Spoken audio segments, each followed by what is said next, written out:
오늘 읽은 말씀을 가지고 마리아의 헌신이라는 제목으로 말씀을 전하도록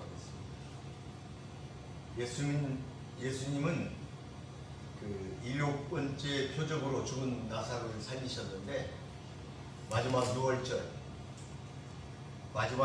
엿새 전에 나사로의 집에 다시 방문하셨습니다. 이때 이곳에서 또다시 놀라운 사건이 일어나게 됩니다. 나사로 3남매가 예수님을 위하여 잔치를 베풀었는데 그때 마리아가 예수님의 발에 향유를 부은 것입니다. 본문의 이 사건은 예수께서 구속사역의 최종 성취인 십자가 순환을 받으시기 위하여 예루살렘에 공식 입성하시기 하루 전날인 토요일에 일어난 일이었습니다. 이 부분을 마태와 마가는 예수의 죽음과 장례의 준비로 보았고 그렇게 기록했습니다. 또 이 사건이 가룟 유다의 배신 바로 직전에 있었던 것처럼 기록함으로써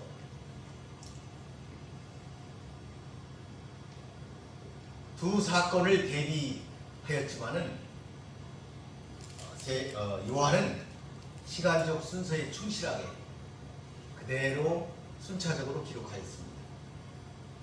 어쨌든 마리아가 예수님의 발에 향유를 붓고 자기 머리털로 예수님의 발을 씻은 그 행위는 자기 오라비 나사로를 다시 살려주신 예수님께 대한 감사와 사랑의 표현이었습니다.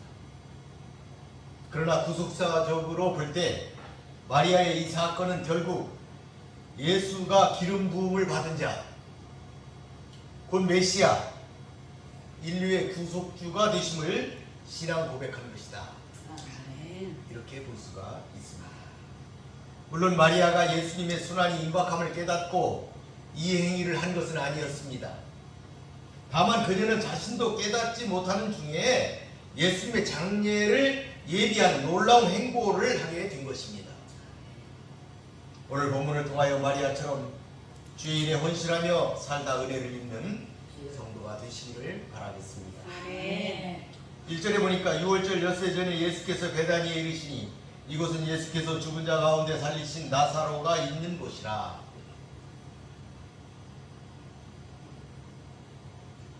베다니에 가셨는데 그곳에는 나사로가 있는 곳이다. 이렇게 표현하고 있습니다. 그러니까 나사로의 집이다 이렇게 표현을 안 하신 거죠. 나사로의 집이다, 나사로의 집에 갔다 이렇게 하는 것이 아니고 장소, 나사로가 있는 곳 베다니를 얘기하고 있습니다. 베다니에 가셨다. 마태복음과 마가복음에서는 이 일이 6월절 엿새전이 아니고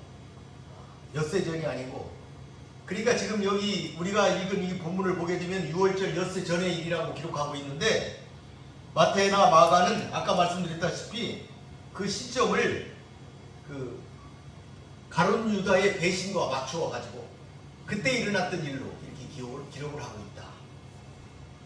근데 요한은 그 시점을 분명하게 밝혔다. 엿새 전에 일어난 일이다. 12절에 보게 되면은 그 이튿날에 명절에 온 무리가 예수께서 예루살렘에 오신다는 걸 듣고 그러니까 베다니에 가셔서 하루 주무시고 그 다음날 그 이튿날 예루살렘에 들어가시게 된 거예요. 그 소식을 사람들이 다 들었다. 이거 예루살렘에 있는 사람들이. 그러니까 이때가 언제예요? 예루살렘에 입성하시는 날, 일요일 바로 전날, 토요일을 말하는 것이다 하는 것을 우리는 성경을 분명하게 볼 수가 있겠습니다. 예수님은 고난주간이 시작되는 종료주일 하루 전. 그러니까 고난주일은 언제부터 시작돼요? 종료주일부터 시작된다 그랬잖아요. 이 종료주일, 왜 종료주일이냐? 종려나무 가지를 흔들었어요. 예루살렘 주민들이. 예수님이 나귀를 타고 입성하시니까 그 곧 백성들이 종려나무 가지를 들고 예수님을 환영했습니다. 그날이 주일날이었습니다. 그래서 그날이 종려주일이다. 그래서 그래서 그날부터 고난주간이 시작되는 거예요. 일주일.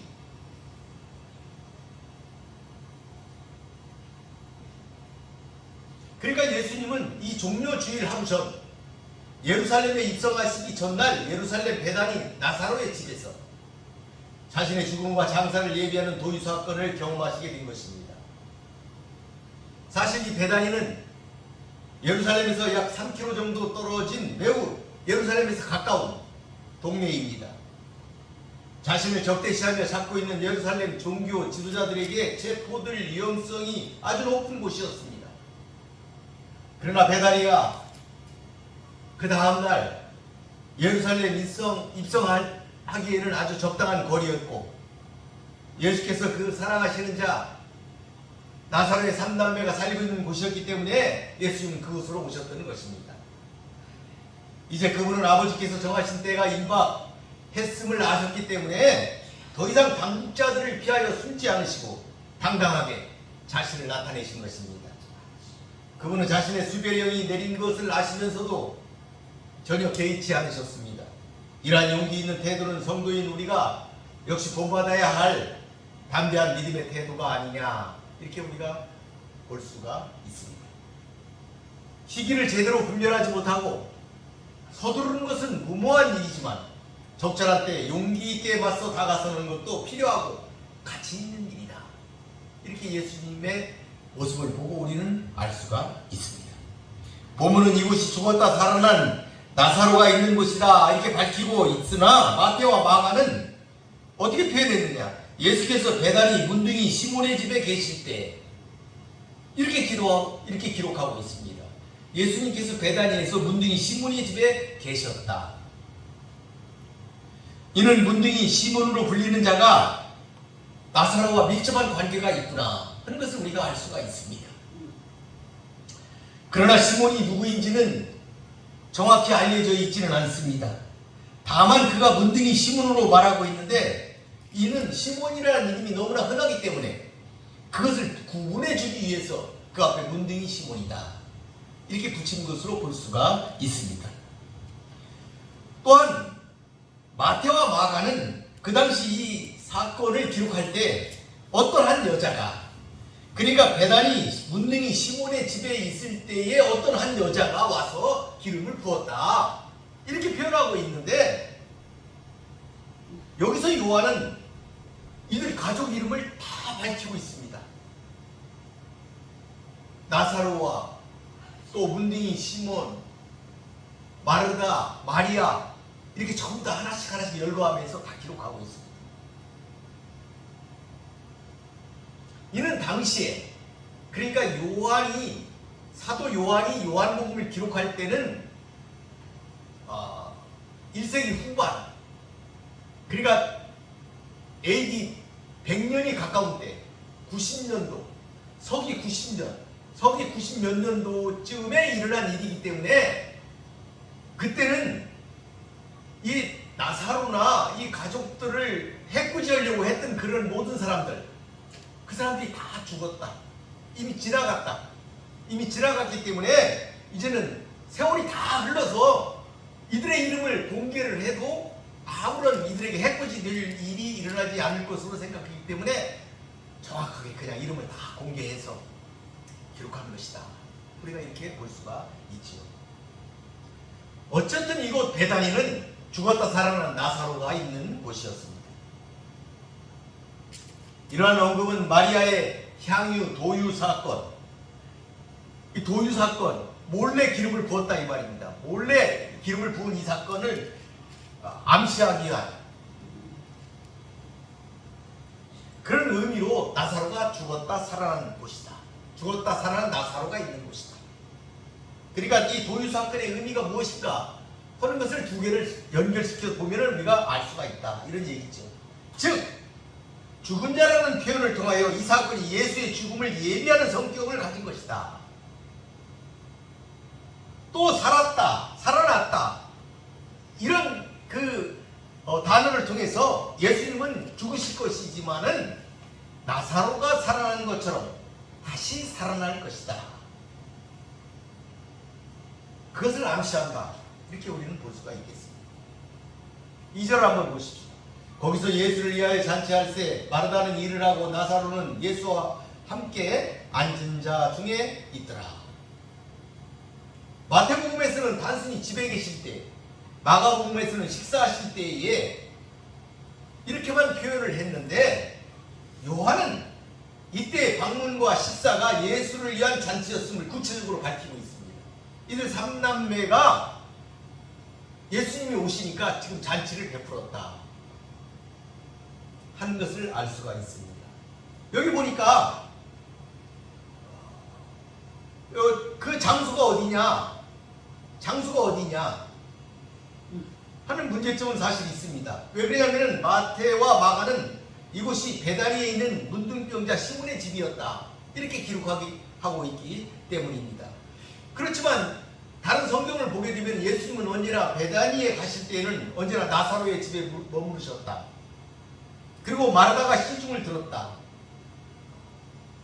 이렇게 기록하고 있어요. 이런 점을 연결해서 보게 되면 문둥이 시몬의 집은 나사로의 집이었거나 아니면 나사로와 아주 밀접한 관계를 갖고 있는 사람이었다고 추측이 가능하다. 이렇게 볼 수가 있겠습니다. 그래서 사실 시몬이 누구냐? 어쩌면 나사로의 부친이 아니겠느냐? 또는 나사로의 누이 마르다의 남편이었지 않느냐? 이런 주장들이 있기는 하지만 정확하게 알 수는 없겠습니다. 그러면은 문둥이 시몬의 집에서 지금 잔치를 하고 있는데 이 잔치는 삼남매가 주관해서 하는 잔치였다 하는 것을 알 수가 있습니다.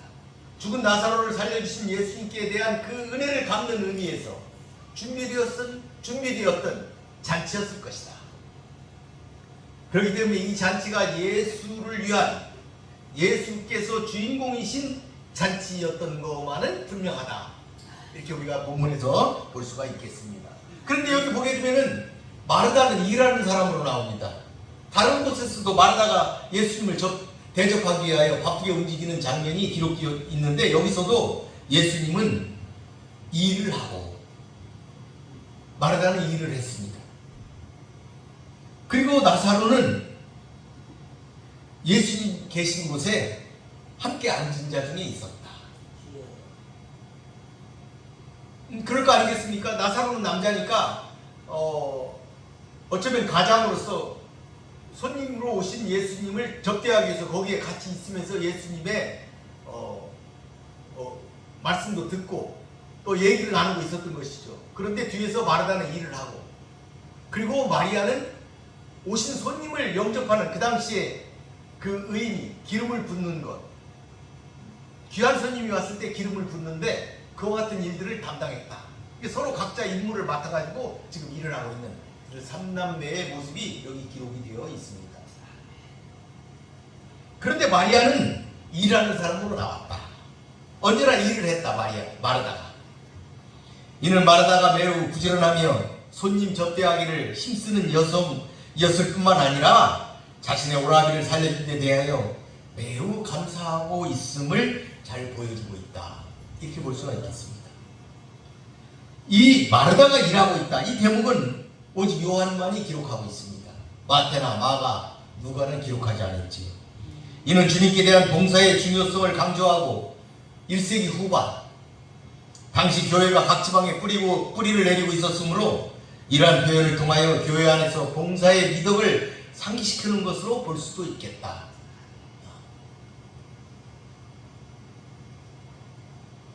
여기서 우리는 죽었던 나사로가 다시 살아나 예수님과 함께 잔치하는 그 모습은 장차 우리도 주님이 다시 오실 때 부활하여 천국의 식탁에서 주님과 함께 앉게 될 것을 상상하게 됩니다. 그러므로 우리는 오늘 본문에 기록된 나사로의 모습을 통해 우리 미래의 모습을 보도록 하여야 합니다. 우리에게도 이런 놀라운 미래가 있다는 사실을 기억하고 더 큰 기쁨과 소망으로 하루하루 살아가도록 하여야 하겠습니다. 비록 육신의 죽음이 우리에게 엄습해 올지라도 그것이 우리를 영원히 가두지 못하고 결국 영원한 생명이 우리에게 주어질 것임을 믿어 의심치 마시기를 바라겠습니다. 3절에 보니까 마리아는 지극히 비싼 향유 곧 순전한 나드 한 근을 가져다가 예수의 발에 붓고 자기의 머리털로 그의 발을 닦으니 향유 냄새가 집에 가득하더라. 여기서 보게 되면 마리아가 돌발적인 행동을 한 것처럼 묘사되어 있습니다. 아무도 생각하지 못한 상황에서 마리아가 예수의 발에 값비싼 나드 향유를 부은 것입니다. 이때 마리아가 부은 향유에 대한 묘사가 마가복음 14장에서는 매우 값진 향유, 곧 순전한 나드 한 옥합이라고 표현되어 있습니다. 한 근, 한 옥합 이렇게 표현되어 있는 것이죠. 이것으로 보아 이 향유는 한 근에 해당하는 양이었을 것이다. 한 근은 대략 340g을 얘기합니다. 이 한 근이 들어가는 옥합, 옥합이라고 표현되어 있기 때문에 아주 고급스럽게 만들어진 포장 용기였을 것이다. 그러니까 이 속에 들어가는 향유도 아주 값비싼 향유였을 것이다. 이것을 우리가 짐작하고 할 수가 있겠습니다. 이 향유는 원산지가 인도였다고 합니다. 그러니까 수입품이었습니다. 그만큼 아주 비싼 것이었다. 그 뒤에 보게 되면 300데나리온이 나가는 그러한 가격이었다. 이렇게 표현되어 있어요. 300데나리온. 굉장히 큰 금액이지요.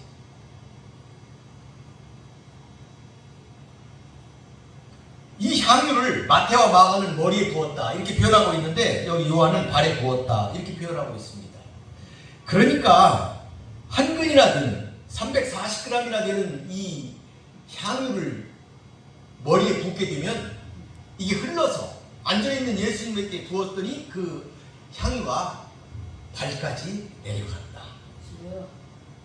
그러니까 온몸에 뿌려졌다 하는 것을 우리가 알 수가 있겠습니다. 그러니까 이게 서로 틀린 사람이 틀린 때에 부은 거 아니냐 이렇게 얘기할 수도 있는데 이게 한 근을 부으니까 온몸을 적셨다고 볼 수가 있는 것이죠. 머리와 다리까지 적셨다.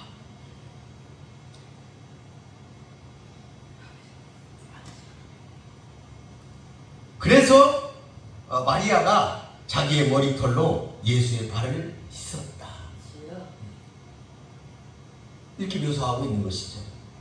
유대에서 여자가 머리를 풀어헤치는 것은 수치로 여겨졌습니다. 그런데도 그녀는 이에 개의치 않고 자기 머리털로 예수님의 발을 닦은 것이죠. 이렇게 요한은 값비싼 향유와 발을 대비시킴으로써 마리아의 헌신을 한층 더 부각시켰습니다. 이것은 예수님을 향한 그녀의 뜨거운 마음과 넘치는 사랑을 잘 나타낸 행동이었습니다. 주님의 은혜를 아는 사람은 그분을 위해서라면 마리아처럼 다른 사람의 눈을 의식하지 않고 가장 값진 것을 아낌없이 드릴 수 있게 되는 것입니다. 이 잔치에 초대된 사람들은 풍성한 음식과 함께 기쁨의 담소를 나누며 모처럼 즐거운 시간을 보내고 있었을 것입니다. 그런데 이때 온 집안에 향기가 가득하게 되었습니다. 아마 그 자리에 있던 모든 사람의 마음속에는 나드 향기와 함께 마리아의 모습을 통해 받은 감동이 물결쳤을 것이다. 이렇게 우리는 상상해 볼 수가 있습니다. 한 여인이 진정으로 주님을 섬기기 위해 깨뜨렸던 한 옥합의 향기가 시공을 초월하여 복음이 전파되는 온 세계를 향기로 가득 채우고 있는 것입니다. 그 향기는 오늘날 우리까지도 감동 속으로 몰아넣고 있습니다. 마리아와 같이 우리도 옥합을 깨뜨려 주님을 위해 부으며 낮은 모습으로 섬겨야 하겠습니다. 그것이 진정한 예배요 삶이 되기 때문입니다. 각종 죄악으로 썩어가는 이 세상을 천국의 진리와 향기로 가득 채우는 아름다운 주의 백성들이 되도록 하시기를 바라겠습니다. 4절 보니까 제자 중 하나로서 예수를 잡아줄 가룟 유다가 말하되 이 향유를 어찌하여 300데나리온에 팔아 가난한 자들에게 주지 아니하였느냐. 주님을 위한 선한 행동도 때로는 오해와 비난의 대상이 될 수가 있습니다. 본문에 보니까 마리아의 행동에 대해서 가룟 유다의 비난과 힐책이 기록되어 있습니다. 그러나 마태와 마가의 기록을 보게 되면은 당시 마리아의 행동에 대해 분노한 사람이 가룟 유다뿐만 아니라 그 자리에 있었던 사람들, 그 자리에 있었던 제자들, 이들이 포함되었다, 이렇게 말하고 있습니다.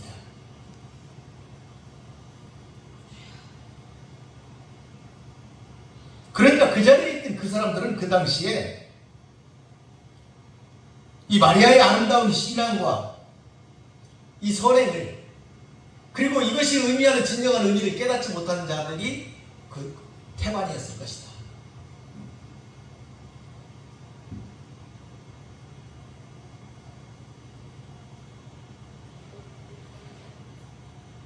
그런데 요한은 가룟 유다만 콕 집어서 마리아와 대비시키고 있습니다. 심지어는 아직 일어나지도 않은 사건, 미래에 있었던 그 사건, 예수님을 잡아 판 사실, 그것까지 여기다 기록을 하고 있어요. 그러니까 가룟 유다가 아주 악한 사람이다 하는 것을 지금 표현하고 있는 것이죠. 지금 이 예수님을 파는 사건은 이 뒤에 일어난 사건이거든요. 이때는 그런 일이 일어나지 않는데 요한은 그때 이미 가룟 유다가 그런 말을 했다. 그런 말까지도 했다. 가난한 자들을 거론을 했다. 정말 악하다. 그걸 지금 얘기하고 있는 것입니다.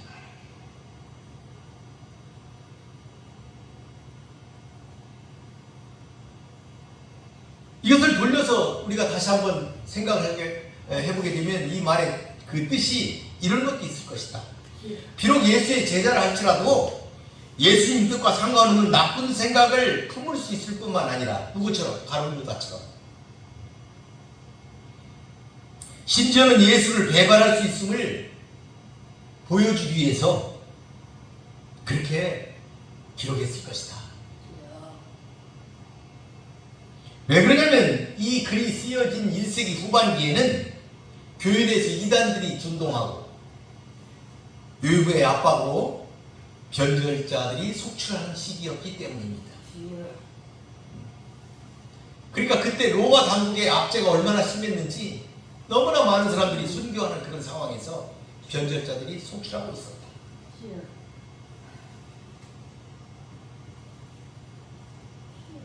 성도들에게 그토록 충성하던 12 제자 가운데 한 명이었던 가룟 유다까지도 예수님을 배반하였던 사실을 알려줌으로써, 그가 과거의 한 언행을 통해서 그를 알려줌으로써 이러한 일은 언제 누구에게라도 일어날 수 있음을 경고하고 성도들로 하여금 경각심을 갖게 하기 위해서 그렇게 기록했을 것이다. 물론 가룟 유다가 멸망의 길을 가게 된 직접적인 동기는 그의 욕심이었습니다. 팔아서 가난한 자들에게 주라는 그의 말에 많은 사람들이 같은 생각을 가지고 있었던 것으로 보입니다. 그들은 분을 내면서 마리아를 비난하였던 것이지요.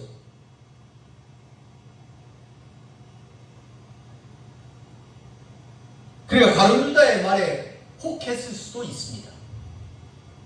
가룟 유다가 어떤 마음을 품고 그와 같은 말을 했는지, 아주 교묘한 말, 아주 선한 말 같은 그런 말 속에 악독이 숨어 있었던 것이죠.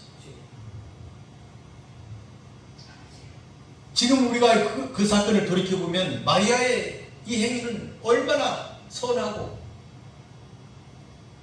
하나님의 뜻을 이루는 귀한 행동이었습니다.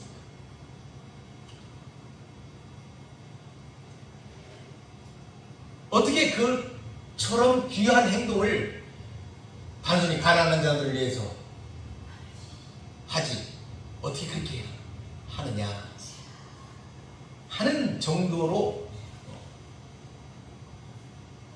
우리는 그때 상황을 한번 뒤집어 볼 수가 있겠습니다. 많은 사람이 판단하였다고 늘 옳은 것이 아닙니다. 하나님의 뜻이 머무는 곳에만 의로움이 있습니다. 오늘날 우리도 역시 때로는 하나님을 향한 순수한 동기와 열정으로 일하였을지라도 이처럼 세상으로부터 뜻하지 않은 오해와 비판을 받을 수도 있습니다. 그러나 마리아처럼 예수님이 우리의 충정을 아신다면 이는 다른 경우라고 할 수가 있겠습니다. 우리에게 힘이 될 것입니다.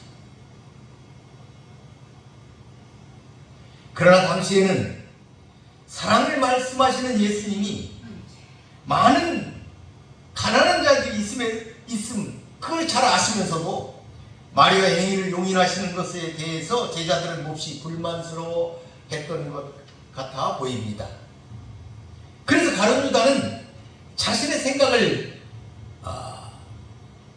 숨기지 않고 앞장서서 이러한 생각을 내세워 말한 것입니다. 그러니까 이 장면을 보게 되면은 그랬던 의분에 불타서 앞서서 이렇게 하는 것도 다 옳지는 않다 하는 것도 우리가 깨달을 수가 있겠습니다. 요한복음에 보게 되면 다른 제자들도 아마 같이 그랬다고 자기들끼리 얘기를 했을 수도 있는데 그 사람들은 안 나오잖아요. 가룟 유다만 지금 그런 경우를 당하고 있다.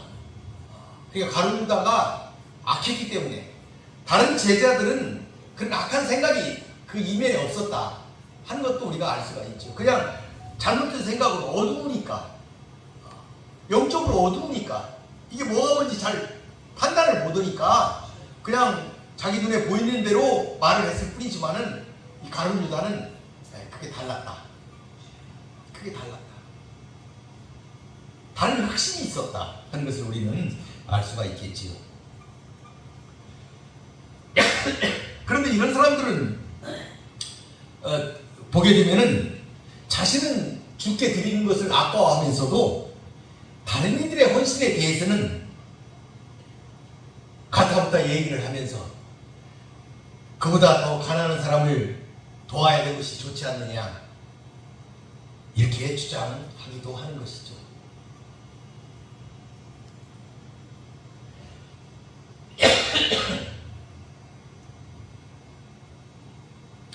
그러나 우리는 한번 생각해 보아야 합니다. 먼저 자기가 받은 은혜를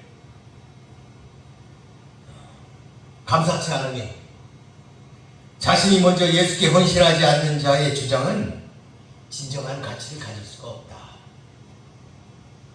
하는 것을 생각해야 됩니다. 진정한 의미의 선행은 자신이 하나님께 사랑과 은혜를 받은 자라는 자각에서부터 시작되는 것입니다. 이번 마리아의 향유 사건은, 헌신은 가난한 사람을 돕는 일과 동일선상에서 비교될 수 없는 아주 귀한 행동이었습니다. 대속 제물로 죽으시는 그리스도를 위하여 준비되는 헌신이었기 때문입니다. 그러므로 우리는 한 사람의 내면에 있는 진정한 동기에 대해 자기의 좋은 편견으로 섣불리 판단하는 경향을 버려야 하겠습니다. 그리고 우리는 마리아처럼 하나님이 받으시는 헌신으로 세상을 밝혀야 하겠습니다. 그곳에 향기가 가득 찼듯 우리는 세상을 향기로 채워야 하겠습니다. 우리는 그럴 때 자갈하거나 낙심해서는 안 됩니다. 마음속에 하나님을 향한 순수한 사랑과 열정이 있다면 세상 사람의 오해와 비난을 두려워하지 말고 용기 있게 실천하도록 하여야 하겠습니다. 우리 모두 그런 신앙인이 되시기를 바라겠습니다. 6절 보니까 이렇게 말하면 가난한 자들을 생각함이 아니요 그는 도둑이라 돈꾀를 맞고 거기 넣는 것을 훔쳐감이러라.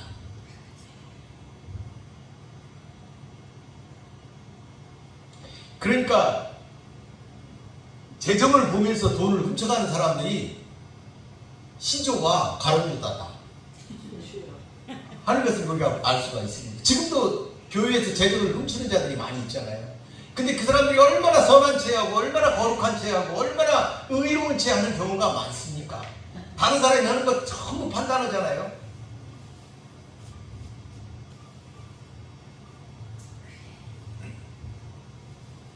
저도 장로를 오래 했지만 보면은 자기 재물로는 아무도 구제하지 않으면서 교회에서 구제하는 것도 자기 돈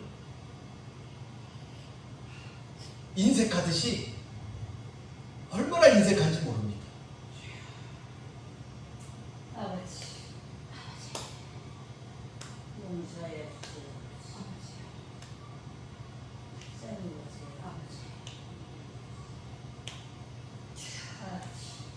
이 본문을 보게 되면 가룟유다는 진정으로 그들을 돕겠다는 것이 아니라 생각하는 척할 뿐 속마음은 다른 데에 있었음을 알게 하는 구절입니다. 그의 말만 들으면 가룟유다는 극빈자들이나 소유 계층에 대해 남다른 애정과 관심을 가진 사람처럼 보입니다. 그러나 그는 극빈자들에게 동정이나 호의를 베풀 생각이 전혀 있었던 것이 아닙니다. 그의 주된 관심은 자신이 회개를 맡고 있는 동안에 많은 기부금이나 후원금이 답제해서 그 돈을 많이 착복할 수 있게 되기를 바라봤을 뿐이었습니다.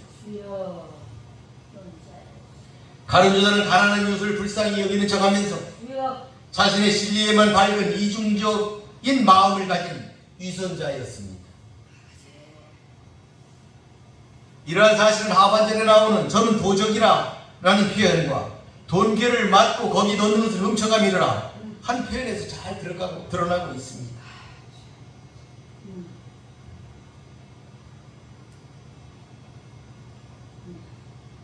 여러분, 이단의 특징이 뭡니까? 헌금을 요구하지 않습니까? 금방 예수님이 오신다고 말합니다. 금방 예수님이 오시니까 그 재물을 바쳐라고 얘기합니다. 그런데 금방 예수님이 오시면 그 재물 받아서 뭐 하려고 그러죠? 자기도 쓸모가 없을 텐데. 근데 왜 자기에게 바치라고 합니까?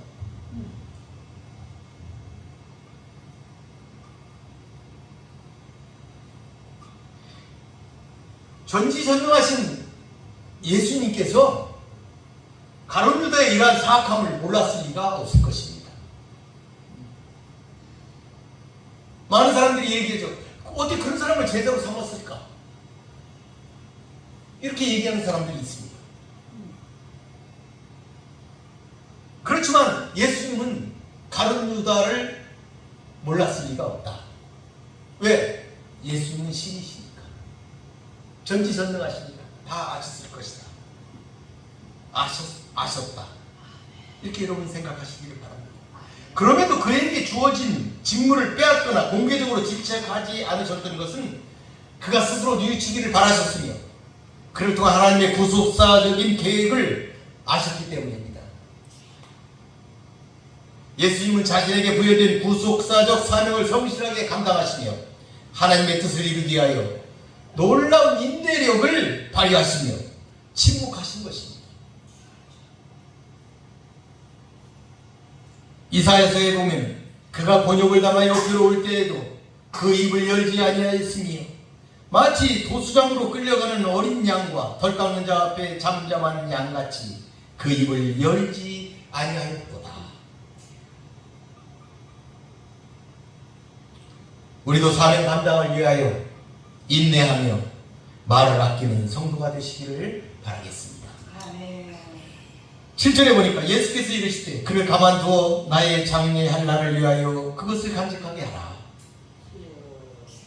가룟유다를 중심으로 마리아가 어리석게도 많은 돈을 낭비했다고 생각하는 제자들이 마리아를 질책하자 예수님께서 이들의 비난에 제동을 거신 것입니다. 예수님은 마리아가 자신을 특별하게 대접하는 것이 좋아서가 아니었습니다. 그분은 그녀의 행위 속에서 제자들이 보지 못하는 어떤 다른 것을 보셨기 때문입니다. 곧 그녀의 도유 행위는 임박한 예수님 자신의 장사를 예비하는 일임을 아셨던 것입니다. 물론 마리아 자신도 이 사실을 깨닫지 못했을 것입니다. 그러나 전지하신 신성을 가지신 예수님께서는 장차 일어날 일들을 훤히 알고 계셨던 것이죠. 마리아는 단지 감사와 존경의 의미로 지금까지 간직하여 온 값비싼 향유를 아낌없이 예수께 부었습니다. 그렇게 하나님께서는 아름다운 마음을 가진 마리아를 사용하여 예수님의 장례를 예비하는 큰일을 행하게 하신 것입니다. 예수님께서는 이 사실을 지적하시면서 마리아의 행동에 정당성을 부여해 주신 것입니다.